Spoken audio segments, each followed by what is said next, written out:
Уважаемые граждане России, Prezados cidadãos da Rússia, prezados veteranos, camaradas soldados e marinheiros, sargentos, alferes e tenentes, camaradas oficiais, generais e almirantes.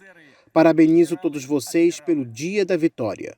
A defesa da pátria, quando o seu destino estava sendo decidido, sempre foi algo sagrado. Foi com tal sentimento de verdadeiro patriotismo que os combatentes de Minin e Pajarsk lutaram pelo país, que os soldados se lançaram ao ataque no campo de Baradino, lutaram contra o inimigo nos arredores de Moscou, e Leningrado, Kiev, e Minsk, Stalingrado e Kursk, Sevastopol e Kharkovia. Da mesma maneira, agora vocês estão lutando pelo nosso povo em Donbass, pela segurança da nossa pátria, a Rússia. 9 de maio de 1945 ficará para sempre na história mundial como um triunfo do nosso povo soviético, da sua união e poder espiritual, um feito sem precedentes na frente e na retaguarda. O Dia da Vitória é uma data próxima e muito importante para cada um de nós. Não há uma família na Rússia que não tenha sido atingida pela grande guerra pela pátria.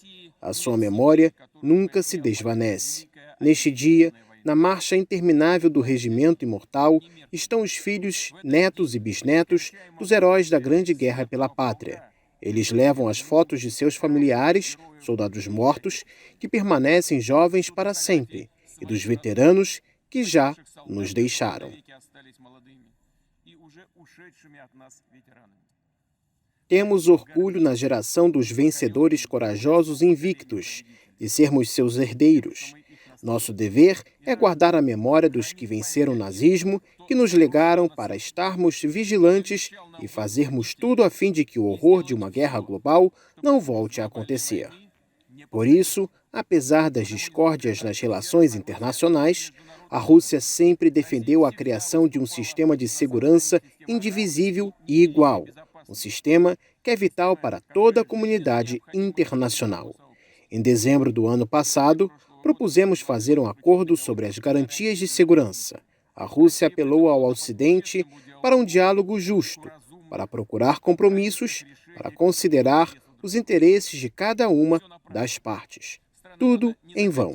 Os países da OTAN não quiseram nos ouvir, o que significa que, na realidade, eles tinham planos completamente diferentes, e estamos vendo isso. Estavam sendo realizadas preparações para mais uma operação punitiva em Donbass, para uma invasão de nossos territórios históricos, incluindo a Crimeia. Kiev falou da possível aquisição de armas nucleares. A OTAN começou o aproveitamento militar ativo dos territórios adjacentes ao nosso. Dessa maneira, estava sendo criada sistematicamente uma ameaça absolutamente inaceitável para nós, ao lado das nossas fronteiras. Tudo indicava que um confronto com neonazis e bandeiristas, nos quais os Estados Unidos e seus aliados menores apostaram, seria inevitável. Repito, vimos como estava sendo implantada a infraestrutura militar, como centenas de conselheiros estrangeiros começaram a trabalhar, havia entregas regulares do armamento mais avançado dos países da OTAN. A ameaça crescia a cada dia. A Rússia realizou um ataque preventivo à agressão. Foi uma decisão forçada, oportuna e a única decisão correta, a decisão de um país soberano, forte e independente. Os Estados Unidos, especialmente após a dissolução da União Soviética, começaram a falar de seu excepcionalismo, humilhando assim não apenas o mundo todo, mas também seus satélites, que têm de fingir que não notam nada e engolem tudo humildemente. Mas nós somos um país diferente. A Rússia tem um caráter diferente. Nunca abriremos mão de nosso amor à pátria, da confiança nos valores e costumes tradicionais dos antepassados, do respeito por todos os povos e culturas. Parece que no Ocidente decidiram cancelar estes valores milenares. Tal degradação moral se tornou a base de falsificações cínicas da história da Segunda Guerra Mundial incitando a russofobia, a glorificação dos traidores, a zombaria da memória das vítimas, a negação da coragem das pessoas que conseguiram a vitória sofrendo. Sabemos que os veteranos norte-americanos que quiseram vir à parada em Moscou, na prática foram proibidos de fazê-lo. Mas quero que eles saibam que estamos orgulhosos de seus feitos e sua contribuição para a vitória comum. Honramos todos os militares das forças aliadas, os norte-americanos, os britânicos, os franceses, os participantes da resistência, os soldados e partisans corajosos da China, todos que venceram o nazismo e militarismo. Prezados amigos, hoje os combatentes de Donbass, junto com os militares das Forças Armadas da Rússia, lutam no seu território, onde os soldados de Sviatoslav e Vladimir Manamar, de Rumiantsev e Potemkin, Suvorov e Brusilov, onde os heróis da Grande Guerra pela Pátria, Nikolai Vatutin, Sidor Kovpak e Lyudmila Pavlichenko, resistiram até a morte. Falo agora às nossas Forças Armadas e às milícias de Donbass. Vocês estão combatendo pela pátria, pelo seu futuro, para que ninguém esqueça as lições da Segunda Guerra Mundial, para que no mundo não haja torturadores, punidores e nazistas. Hoje curvamos nossas cabeças ante a memória de todas as pessoas que morreram na Segunda Guerra Mundial, a memória dos filhos, filhas, pais, mães, avós, maridos, mulheres, irmãos, irmãs, familiares e amigos.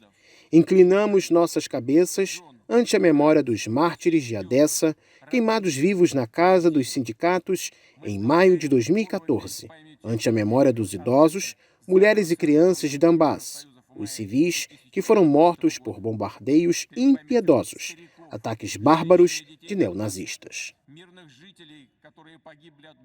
Curvamos nossas cabeças ante nossos companheiros de guerra que tombaram corajosamente em uma luta justa pela Rússia.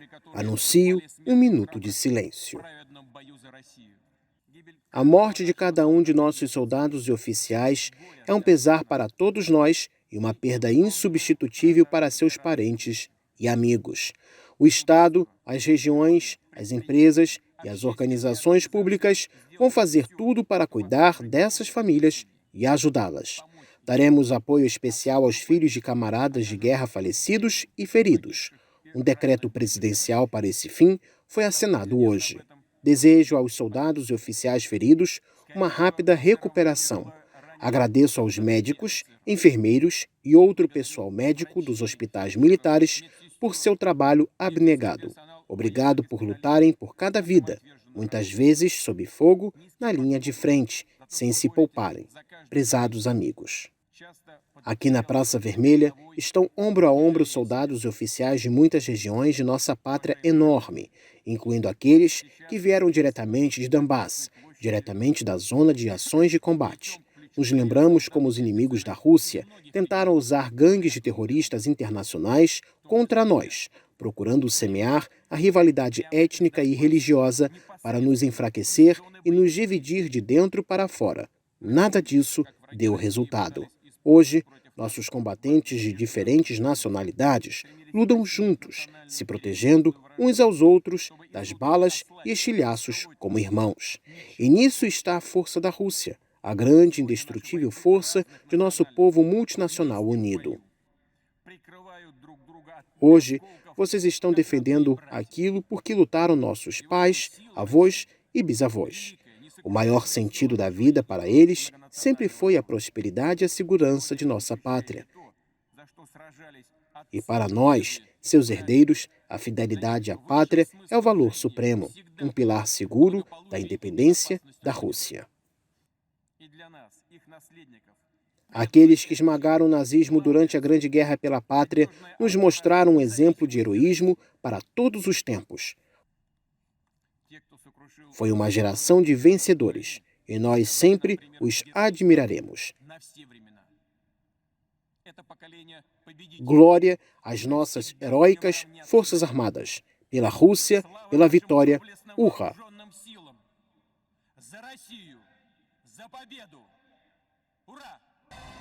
Falando aos cidadãos em 24 de fevereiro, o presidente Vladimir Putin lembrou os momentos da história ligados à Grande Guerra pela Pátria. Putin destacou que em 1940 e no início de 1941, a União Soviética tentou com todos os meios evitar ou ao menos adiar o início da guerra. Para isso, tentou não provocar até o final o potencial agressor, não realizava ou adiava as ações mais necessárias e óbvias de preparação para repelir um ataque inevitável. Estes passos, que enfim foram dados, chegaram catastroficamente tarde. Segundo Putin, a União Soviética conseguiu parar e depois destruir o inimigo, mas o preço foi gigantesco.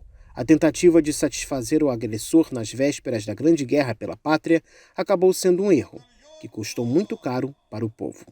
O presidente russo sublinhou que a Rússia não permitirá que este erro aconteça pela segunda vez.